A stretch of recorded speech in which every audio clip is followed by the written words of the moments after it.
सब सुन रहल छी कलुआही सँ RMP स्टूडियो के भक्तिमय प्रस्तुति।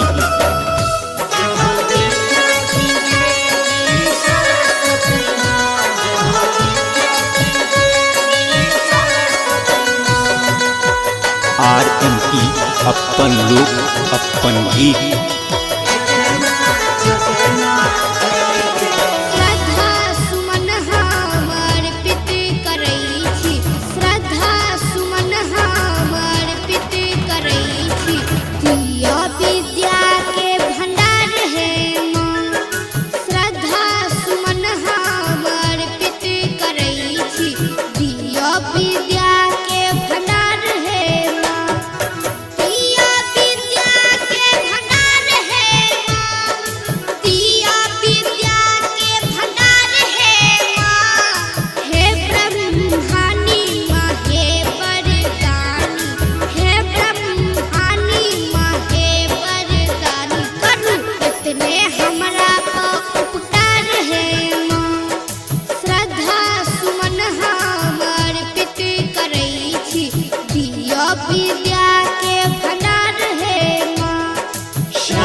सब सुन रहल छी कलुआही सँ RMP स्टूडियो के भक्तिमय प्रस्तुति।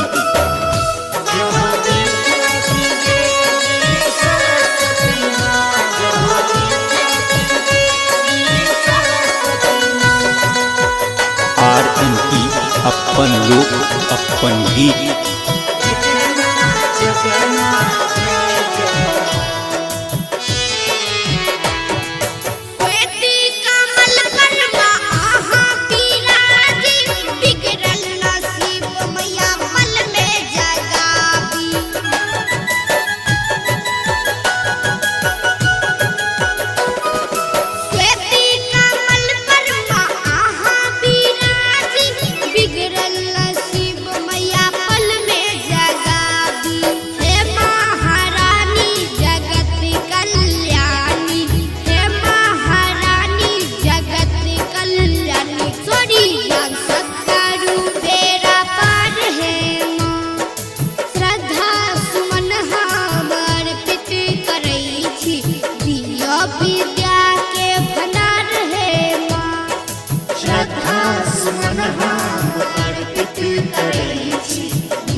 RMP स्टूडियो के लाल बटन दबाकर सब्सक्राइब करी, संग ही बेल आइकन के दबानाई नहीं बिसरी, ताकि अपने सबक समक्ष नव प्रस्तुति अभित रहे।